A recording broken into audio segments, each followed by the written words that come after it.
Hello, എല്ലാവർക്കും സുഖമാണോ? നിങ്ങൾ വിചാരിക്കും ഞാനെന്തെന്ന് ഇങ്ങനെ ആലോചിച്ചിരിക്കണേന്നല്ലേ? ഇന്നത്തെ ദിവസം ഒരു സംഭവം ഉണ്ടായിട്ടോ. അതായത് ഞാൻ കരുതി ഇന്ന് ലീവ് എടുത്താലോ. രാവിലെ വർക്കിന് പോകാൻ നിൽക്കുമ്പം വല്ലാത്ത ഭയങ്കര ക്ഷീണമൊക്കെ, തലേ ദിവസം നല്ല വൈകിട്ടാണ് വന്നത്. അപ്പോൾ എനിക്ക് തോന്നി ഇന്ന് വർക്കിന് പോകണ്ട, ഇന്ന് ലീവ് എടുത്താലോ എന്നിങ്ങനൊരു തോന്നൽ. അപ്പം ഞാൻ വിചാരിച്ചു എന്നാൽ ലീവ് എടുക്കാം. അതിൻ്റെ കൂടെ ഡോക്ടറെ ഒന്ന് പോയി കാണാം. കുറേ നാളായി കാലിനൊരു വേദന. പിന്നെ ഞാൻ ഡെലിവറി കഴിഞ്ഞിട്ട് ഇതുവരെ ഡോക്ടർ ഗൈനക്കോളജിൽ നിന്ന് കാണണമെന്ന് വിചാരിക്കുന്നുണ്ടായിരുന്നു. ഇതുവരെ പോയിന്ന് കണ്ടില്ല. കാൽസ്യം അതിൻ്റെ D3യുടെ കുറവ് അങ്ങനെ എന്തെങ്കിലും എനിക്കുണ്ടോ, ക്ഷീണം വയ്യായ്കയൊക്കെ ഉണ്ട്, ഒന്ന് പോയി കാണണം എന്ന് കരുതിയിട്ട് ഞാൻ അങ്ങനെ. അപ്പോൾ ഏട്ടൻ പറഞ്ഞു എന്നാൽ ശരി ബുക്ക് ചെയ്യാം, വിളിച്ച് ചോദിക്കാൻ പറ്റുമെങ്കിൽ പോകാമെന്ന് പറഞ്ഞു. അങ്ങനെ ഞങ്ങൾ അൺഎക്സ്പെക്റ്റഡ് ആയിട്ടാണ് ഞാനിങ്ങോട്ട് തീരുമാനം എടുക്കുന്നതും ബുക്കിംഗ് എന്തോ പെട്ടെന്ന് കിട്ടുകയും ചെയ്തു. അങ്ങനെ ഞങ്ങൾ ഡോക്ടറെ അടുത്തേക്ക് പോകാൻ തീരുമാനിച്ചു. രാവിലത്തെ കാര്യമാണ്, ഞാൻ ഇങ്ങനെ ഇരിക്കണതിൻ്റെ റീസണാണ് ഞാൻ പറയണത് കേട്ടോ. അങ്ങനെ അവിടെ ചെന്നപ്പം അവർ സ്കാൻ എഴുതിയപ്പം അവർ പറഞ്ഞു ലിവറിൽ എന്തോ ഒരു വീക്കം കാണുന്നുണ്ട്, അപ്പം CT സ്കാൻ എടുക്കണം എന്ന് പറഞ്ഞു. അത് കേട്ടിട്ട് തിരിച്ച് വന്നപ്പോൾ ഞാനാണ് കേട്ടോ അത്. CT സ്കാനൊക്കെ എനിക്ക് പേടിയായിരുന്നു എടുക്കാൻ. അതിനെക്കുറിച്ച് ഇങ്ങനെ ആലോചിച്ച് ടെൻഷൻ അടിച്ച് കുറേ നേരം ഇരുന്നപ്പോഴാണ് ആദ്യത്തെ വീഡിയോ കേട്ടോ. അത് കഴിഞ്ഞ് ഞാൻ എൻ്റെ പിക്ചേഴ്സൊക്കെ എന്നെ ഇങ്ങനെ നോക്കുമായിരുന്നു. ഭയങ്കര സങ്കടം, സഹിക്കാൻ പറ്റാത്ത സങ്കടം. എനിക്ക് എന്തോ വലിയ അസുഖമാണ് എന്നൊരു ഫീലിംഗ്, എന്താണെന്ന് എനിക്കറിയില്ല. അത് കഴിഞ്ഞ് പിറ്റേ ദിവസം ഡോക്ടറെ കാണാൻ അന്ന് തന്നെ പോയി CT സ്കാൻ എടുത്തു. അത് കഴിഞ്ഞ് ഡോക്ടറെ കാണാൻ പോകുന്നതിൻ്റെ പിറ്റേ ദിവസം ഞാൻ രാവിലെ എടുത്ത വീഡിയോ ആണ് കേട്ടത്. എനിക്കെന്തോ എൻ്റെ ചിന്തകളിങ്ങനെ ഒരുപാട് കാട് കയറിപ്പോയി. എനിക്ക് എന്തെങ്കിലും സംഭവിച്ചാൽ മോൻ്റെ കാര്യം എന്ത് ചെയ്യും. പിന്നെ ഞാൻ എല്ലാവരും ഒബ്സർവ് ചെയ്തുകൊണ്ടിരിക്കുകയാണ്. എല്ലാവരും അവനെ നന്നായി ടേക്ക് കെയർ ചെയ്യുന്നുണ്ടോ, അപ്പോൾ എനിക്ക് എന്തെങ്കിലും പറ്റിക്കഴിഞ്ഞാൽ അവർ നന്നായി നോക്കുമോ, ഇങ്ങനത്തൊക്കെയായിരുന്നു ഞാൻ ഒബ്സർവ് ചെയ്യുന്നത്. അങ്ങനെ CT സ്കാൻ്റെ ഇതുമായിട്ട് ഞാൻ അവിടെ ചെന്നിരിക്കുകയാണ് കേട്ടോ. ആക്ച്വലി പോയി വന്നു എന്താ പറയുക, പോയപ്പം റിസൾട്ട് കാണിച്ചപ്പോൾ ഡോക്ടർ പറഞ്ഞത് ഇതിൽ പ്രോബ്ലം, പക്ഷേ ഡോക്ടർ ഗൈനക്കോളജിയാണ്, ഇത് ലിവറിൻ്റെ ഇഷ്യൂ ആണ്. പക്ഷേ അതിനെക്കുറിച്ച് അവർക്കൊന്നും പറയാൻ പറ്റില്ല. എന്നാൽ നമ്മൾ ടെൻഷൻ അടിക്കാതിരിക്കാൻ എന്തെങ്കിലും ഒന്ന് പറയുകയും വേണം. അപ്പം പിന്നെ ഏട്ടനടുത്ത് ചോദിച്ചു പ്രോബ്ലം വല്ലതും ഉണ്ടോ എന്ന് ചോദിച്ചു. അപ്പോൾ അവർ പറഞ്ഞു ഇല്ല, ഇതിലൊന്നും കാണുന്നില്ല, അതുപോലെ വ്യക്തമായിട്ടില്ല എന്ന് പറഞ്ഞു. അതേപോലെ തന്നെ ഒരു എക്സ്പീരിയൻസ് എനിക്കുണ്ടായതെന്ന് വെച്ച് കഴിഞ്ഞാൽ, ഇങ്ങനത്തെ സന്ദർഭങ്ങളാണ് നമ്മൾ ഈ ഹോസ്പിറ്റൽ ഫീൽഡിൽ കുറച്ചൊക്കെ നെഗറ്റീവ് നമുക്കിങ്ങനെ ഫീലിംഗ് ആവുന്നത്.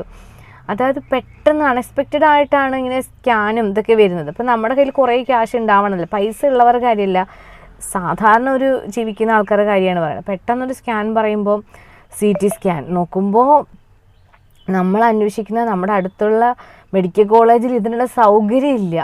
അന്വേഷിക്കുമ്പോൾ അത് അവിടെ ഇല്ല. നമുക്ക് വേണം, നമ്മളെപ്പോലെ സാധാരണക്കാർക്ക് വേണ്ടത് ഇത്തരം സന്ദർഭങ്ങളിൽ ഓടി ചെല്ലുമ്പോൾ നമുക്ക് ചെയ്യാൻ വേണ്ടിയിട്ടുള്ള സൗകര്യം നമ്മൾ അടുത്തുള്ള മെഡിക്കൽ കോളേജിൽ ഇല്ല. ആലോചിക്കണം.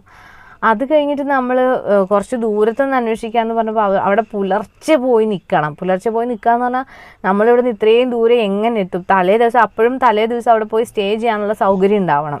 അപ്പോൾ ഓരോരോ ഡിഫിക്കൽട്ടീസ് ഇങ്ങനെ നമ്മുടെ മനസ്സിലിങ്ങനെ ഓരോരോ തടസ്സങ്ങൾ അത് കഴിഞ്ഞ് നമ്മൾ പ്രൈവറ്റിൽ അന്വേഷിക്കുകയാണെന്ന് വെച്ചാൽ നല്ല റേറ്റ്.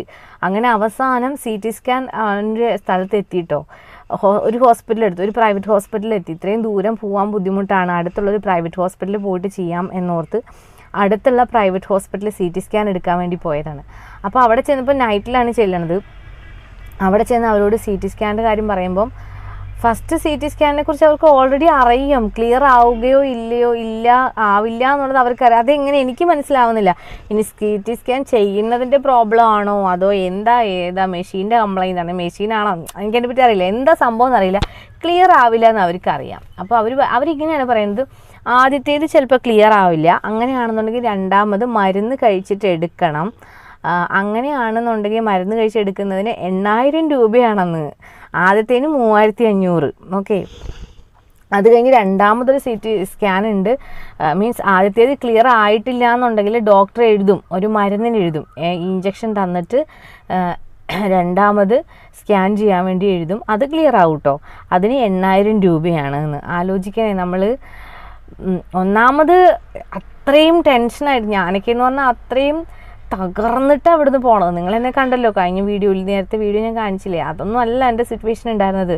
കാരണം എൻ്റെ ചിന്തകളൊക്കെ എങ്ങോട്ടേക്ക് ഓടിപ്പോയതെന്ന് എനിക്ക് പറയാൻ പറ്റുന്നുണ്ട്. അത്രയധികം മെൻ്റൽ സ്ട്രെസ്സിലാണ് ഞാൻ ഇരിക്കുന്നത്. കാരണം എൻ്റെ മകൻ, എൻ്റെ കുഞ്ഞിൻ്റെ മുഖം അതെനിക്ക് ഓർക്കുമ്പം ഏട്ടൻ, അമ്മ, അനിയത്തി, പപ്പ എല്ലാവരും ഒരേ സമയം ടെൻഷൻ അടിച്ചിരിക്കുകയാണ്. അപ്പം ഞാനിങ്ങനെ ഏറ്റവും കൂടുതൽ ഞാൻ ടെൻഷൻ അടിച്ച മകൻ്റെ കാര്യമാണ്. കാരണം വലിയവർക്ക് കുറച്ച് സമയം കഴിയുമ്പം അവർ ഓക്കെ ആവും. പക്ഷേ ഞാനില്ലാതെ എൻ്റെ മകൻ എങ്ങനെ മുന്നോട്ട് പോകുമ്പോൾ എങ്ങനെയായിരിക്കും, എൻ്റെ തോട്ടിങ്ങനെ ഭയങ്കരമായിട്ട് കാട് കയറി. പിന്നെ ഒരു നമ്മളിപ്പോൾ രാവിലെ ജോലിക്ക് പോയി വൈകിട്ട് വരുമ്പോൾ നമ്മളെ കാണുമ്പോൾ അവൻ്റെ സന്തോഷം, പക്ഷെ വൈകിട്ട് ആ സമയമാകുമ്പോൾ എന്നെ കാണാതിരിക്കുമ്പോൾ അവൻ്റെ കണ്ണുകളിങ്ങനെ തിരയില്ലേ എന്നുള്ള ആ ചിന്ത എന്നെ വല്ലാതെ തളർത്തി. ഞാനും ഭയങ്കരമായിട്ട് പൊട്ടിക്കരയാന്ന് തന്നെ പറയാം. കാരണം ഏട്ടനാണെങ്കിൽ ടെൻഷൻ കൊണ്ടാണ് എന്താ അറിയില്ല എൻ്റെ അടുത്തേക്ക് വരുന്നേയില്ല. എന്ന് വെച്ച് ഒന്ന് സമാധാനിപ്പിക്കാൻ പോലും വരുന്നത്. ആൾ ഫുൾ ടൈം മൊബൈലിലും റിലാക്സ് ചെയ്യാൻ വേണ്ടി ഇരിക്കുകയാണോ, മൊബൈൽ വർക്കിൻ്റെ ഭാഗമായിട്ടാണോ എന്താ അറിയില്ല, അങ്ങനെ അങ്ങോട്ട് സ്പെൻഡ് ചെയ്യും. ഏട്ടൻ അമ്മയാണെങ്കിൽ അമ്മയുടേതായ തിരക്ക്, ഞാൻ ഒറ്റയ്ക്ക് ഇരുന്ന് കരയും.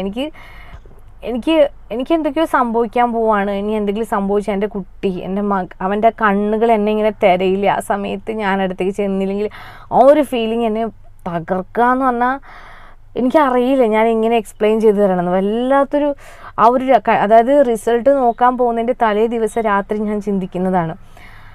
കഴിഞ്ഞ് ഞാൻ ഉറങ്ങാൻ നേരമായപ്പം ഞാൻ ആലോചിച്ചു, ഞാനിങ്ങനെ ടെൻഷൻ അടിച്ചിരുന്നാൽ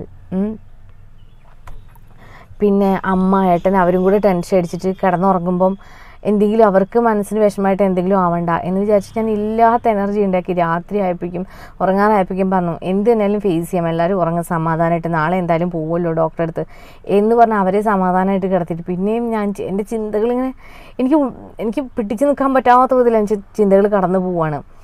പിറ്റേന്ന് ഞങ്ങൾ ഹോസ്പിറ്റലിൽ പോകുന്നു. എനിക്ക് അപ്പോഴേ മനസ്സിലായി, അതായത് അതാ ഞാൻ പറഞ്ഞു വന്നത്, CT സ്കാൻ്റെ അവിടെ ചെന്നപ്പോൾ അയാൾ പറയുന്നത് ക്ലിയർ ആവില്ല, ഇപ്പം തന്നെ ബ്ലഡ് ടെസ്റ്റ് കൊടുത്തിട്ട് പൊക്കോളൂ, അപ്പോൾ നാളെ എന്തായാലും സമയം വൈകാതെ ചെയ്യാമല്ലോ, 8000 രൂപയുടെ സ്കാനെന്ന്. എത്ര നിസ്സാരമായിട്ടാണ് ആൾ പറയണത്. നമ്മൾ ഈ 8000 രൂപ എന്നൊക്കെ പറഞ്ഞാൽ ചിലപ്പോൾ നിസ്സാരമായിരിക്കും, എല്ലാവർക്കും നിസ്സാരമാണ്. എപ്പോഴും അത് നമ്മുടെ കയ്യിൽ ഉണ്ടാവണമെന്നില്ല. പെട്ടെന്നൊരു അൺഎക്സ്പെക്റ്റഡ് ആയിട്ടൊരു കേസിൽ വന്നിട്ട് പെട്ടെന്നൊരു സ്കാനിങ്ങിന് 8000 രൂപ, ഞാനങ്ങ് ഷോക്കായിപ്പോയി. ഒരു സാധാരണക്കാരൻ ഓടി വരുമ്പോൾ അവർക്ക് വേണ്ടിയിട്ടുള്ളൊരു സൗകര്യം ഇവിടെ ഇല്ലേ, അവർക്ക് വേണ്ടിയിട്ടുള്ളൊരു സംവിധാനങ്ങൾ ഇവിടെ ഇല്ലേ, എന്തുകൊണ്ടാണ് ഇങ്ങനത്തെ ഒരു അവസ്ഥ എന്ന് പെട്ടെന്ന് ഞാൻ അപ്പോഴാണ് റിയലൈസ് ചെയ്യുന്നത്. അങ്ങനെ എന്തൊക്കെ തന്നെ ആയാലും എന്നിട്ട് പിന്നെ എനിക്ക് അപ്പോഴേ അറിയായിരുന്നു അത് ക്ലിയർ ആവില്ല എന്ന്. കാരണം ആദ്യത്തെ സ്കാൻ എടുക്കാതെ തന്നെ ആൾ പറയാണ് ഇപ്പം തന്നെ ബ്ലഡ് കൊടുത്തിട്ട് പോയിക്കോളൂ, ഇനി മറ്റേത് ക്ലിയർ ആയില്ലെങ്കിലോ എന്നുണ്ട്. എന്നിട്ട് അത് എടുത്തപ്പം ഞാൻ പറഞ്ഞു, ഞാൻ അപ്പോഴേ മനസ്സിൽ കണക്കാക്കി എന്തായാലും ഇവിടുത്തെ ഡോക്ടറെ തന്നെ ഞാൻ കാണുന്നില്ല, കണ്ടു കഴിഞ്ഞാൽ ഉറപ്പായിട്ട് എനിക്ക് മറ്റേ സ്കാനും കൂടെ എഴുതും, അത് അവരുടെ ലിസ്റ്റിലുള്ളതാണെന്ന് എനിക്ക് മനസ്സിലായി. ഞാൻ എന്നിട്ട് അവിടുന്ന് പോയിട്ട് ഞങ്ങൾ കണ്ട ഡോക്ടറെ തന്നെ ഗൈനക്കോളജി പോയി കണ്ടു. അവിടെ പോയപ്പോൾ അവർ പറഞ്ഞത് എന്താണെന്ന് വെച്ച് കഴിഞ്ഞാൽ ഇതിലൊന്നും കാണുന്നില്ല, അവർ വ്യക്തമല്ലാതെയാണ് പറഞ്ഞത്, എനിക്ക് മനസ്സിലാവുന്നുണ്ട്, ഇതിലൊന്നും കാണുന്നില്ല. പിന്നെ ഗൈനക്കോളജിയുമായി ബന്ധപ്പെട്ട് യാതൊരു പ്രോബ്ലവും ഇല്ല, പിന്നെ ഇതിലൊന്നും വ്യക്തമല്ല, എന്നാലും ഒന്നും കൂടി ഗ്യാസ്ട്രിക് എന്ന് അങ്ങനെ എന്താണ് പറഞ്ഞത്, ഗ്യാസ്ട്രിക് ഒന്ന് കാണിക്കൂ എന്ന് പറഞ്ഞു. അതായത് നമ്മൾ ഈ ലിവറുമായി ബന്ധപ്പെട്ട് കാണിക്കേണ്ട ഡോക്ടറാണ്, അവരെ ഒന്ന് കാണിക്കൂ എന്ന് പറഞ്ഞു. എന്നിട്ട് ഞാൻ അവരൊരു മെഡിസിൻ എഴുതിയിട്ടുണ്ട്, ആ മെഡിസിൻ ഞാൻ ഇപ്പം കഴിക്കണ്ട, ആ ഡോക്ടറെ കണ്ടതിന് ശേഷം കഴിച്ചാൽ മതി എന്നും പറഞ്ഞു. ആശ്വാസമായോ എന്ന് ചോദിച്ചാൽ വലിയ കുഴപ്പമൊന്നും കാണുന്നില്ല ഇതിലെന്ന് അവർ പറഞ്ഞു. അതാണ് ചെറിയൊരു ആശ്വാസം. അവിടെ നിന്ന് വലിയ സമാധാനത്തിൽ പുറത്തേക്ക് ഇറങ്ങി. അപ്പോഴാണ് ഞാൻ റിയലൈസ് ചെയ്യുന്നത് കേട്ടോ, എന്താണെന്ന് പറയാം, നമ്മളിപ്പം ചില സമയത്ത് പറയില്ലേ, ഞാൻ ആരുടെ ഔദാര്യത്തിലല്ല ജീവിക്കുന്നത്, ദൈവത്തിൻ്റെ ഒരു വലിയൊരു ഔദാര്യമാണ് നമ്മുടെയൊക്കെ ജീവിതം എന്ന് എനിക്ക് അപ്പോഴാണ് റിയലൈസ് ചെയ്യുന്നത്. ഞാൻ സത്യത്തിൽ എന്തൊക്കെ ഇതാണെങ്കിലും ദൈവത്തിൻ്റെ ആ ഒരു ദൈവം എപ്പോഴാണോ പറയുന്നത്, ദൈവം എന്തൊക്കെയാണ് വിധിക്കുന്നത് എന്നുള്ളത് നമുക്കൊന്നും പറയാൻ പറ്റില്ലല്ലോ. പിന്നെ ഞാൻ ആ സമയത്ത് ഇങ്ങനെ കുറേ ഇങ്ങനെ ഒരുപാട് ചിന്തകൾ അങ്ങോട്ട് ഇതായിപ്പോയി. അതിൽ നിന്ന് റിക്കവർ ആവാന്ന് പറഞ്ഞാൽ വലിയ ബുദ്ധിമുട്ടായിട്ടോ. അപ്പം ഞാനൊക്കെ ഓരോ അസുഖങ്ങൾ വന്നിട്ട് അവർ സ്മൈലോട് കൂടി നിൽക്കുന്നുണ്ടെങ്കിൽ അവർ എത്രയും സ്ട്രെയിൻ എടുത്തിട്ടായിരിക്കും ആ സ്മൈൽ അവർ പുറത്തേക്ക് കൊണ്ടുവരുന്നതെന്ന് ഞാനിങ്ങനെ ചിന്തിച്ചു പോയി. ഒരു നിമിഷം അവരെക്കുറിച്ചൊക്കെ ഞാൻ ചിന്തിച്ച്. കാരണം എനിക്ക് ചിരിക്കാൻ കഴിയുന്നില്ല, എനിക്ക് സന്തോഷിക്കാൻ കഴിയുന്നില്ല, ഫുഡ് പോലും എനിക്ക് കഴിക്കാൻ പറ്റുന്നില്ല. ഞാൻ പറ്റ ഡൗൺ ആയി പോയിണ്ടായിരുന്നു. അങ്ങനെ ഒരു ദിവസം കടന്നുപോയി സുഹൃത്തുക്കളെ. അപ്പം ഞാനത് നിങ്ങളുടെ കൂടെ ഷെയർ ചെയ്യണം എന്ന് വിചാരിച്ച് വന്നതാണ്. വല്ലാത്തൊരു ദിവസമായിരുന്നത്. എൻ്റെ മകന് ആദു കുഞ്ഞാണ് അവൻ ഞാൻ സങ്കടപ്പെട്ട് കിടക്കുമ്പോഴെല്ലാം അവനെടുത്ത് എന്നെ തോളത്തിങ്ങതാക്കിയിട്ട് എൻ്റെ കവിളിങ്ങനെ പോട്ടെ സാരില്ല നമ്മളാക്കില്ല അതേപോലെ ആക്കണം. അപ്പോഴെല്ലാം എൻ്റെ ഹൃദയം ഇങ്ങനെ മുറിയാണ്. എൻ്റെ മോൻ എന്നെ കാണാണ്ട് എനിക്ക് എന്തെങ്കിലും പറ്റിക്കഴിഞ്ഞാൽ അവൻ എന്നെ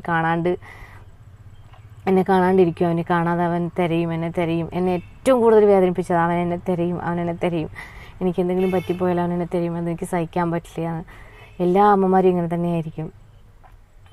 എന്താ വെച്ചാൽ അവരൊന്നും സ്വന്തം കാലിൽ നിൽക്കാൻ നമ്മുടെ ഒന്നും ആവശ്യമില്ല എന്നുള്ളൊരു തോന്നലിലേക്ക് അവർ വരുമ്പോൾ നമുക്കൊരാശ്വാസം തന്നെയാണ്. നമുക്കിനി എന്തെങ്കിലും പറ്റിയാലും കുഴപ്പമില്ല, അവൻ്റേതായ സ്വന്തം കാലിൽ നിൽക്കാനുള്ളൊരു ഇതായി ഞാനങ്ങനെ കേട്ടോ ചിന്തിച്ചത്. അങ്ങനെ ഒരു ദിവസം കടന്നുപോയി. ശരി, അപ്പോൾ നമുക്ക് റിയാക്ഷൻ വീഡിയോസായിട്ട് കാണാം. ബൈ. ഇതും ഒരു റിയാക്ഷൻ വീഡിയോ ആയിട്ട് കണക്കാക്കാം. കാരണം നമുക്കിപ്പോൾ ഒരു അത്യാവശ്യം നമ്മൾ ഓടിച്ചെല്ലുമ്പോൾ ഹോസ്പിറ്റലുകാർ നമ്മളിങ്ങനെ പിഴിയുക എന്ന് പറയില്ല. എനിക്ക് അങ്ങനെ ഒരു നിമിഷം കൊണ്ട് എനിക്ക് അങ്ങനെ ഫീൽ ചെയ്തത്. 8,000 രൂപ, ആദ്യം 3,500, ആ 3,500 ക്ലിയർ ആയില്ല, പിന്നെ 8,000. ഇപ്പോൾ നമ്മളവരെ എങ്ങനെ വിശ്വസിക്കും? നമ്മൾ തരുന്ന മെഡിസിനിൽ എന്തെങ്കിലും പിന്നീട് അവർ തരുന്ന മെഡിസിൻ എല്ലാം എനിക്കറിയില്ല. എനിക്ക് പെട്ടെന്ന് ട്രസ്റ്റ് ചെയ്യാൻ തോന്നിയില്ല. കാരണം ക്ലിയർ ആവാൻ സാധ്യതയില്ല എന്ന് പറയുന്നു. പിന്നീട് അത് ക്ലിയർ ആവാതെ വരുന്നു. അങ്ങനെയൊക്കെ വരുമ്പോൾ വളരെ വിഷമമുണ്ട്. നമ്മുടെ മെഡിക്കൽ കോളേജുകളിലൊക്കെ ഇത്തരം സൗകര്യങ്ങളൊക്കെ ഉണ്ടാവേണ്ടതാണ്. അതൊന്നും ഇല്ലാതെ ഇങ്ങനെ മുന്നോട്ട് പോകുന്നതിൽ വലിയൊരു ദയനീയമായൊരവസ്ഥ ഫീൽ ചെയ്യുന്നുണ്ട്. ഓക്കെ, ശരി, ബൈ.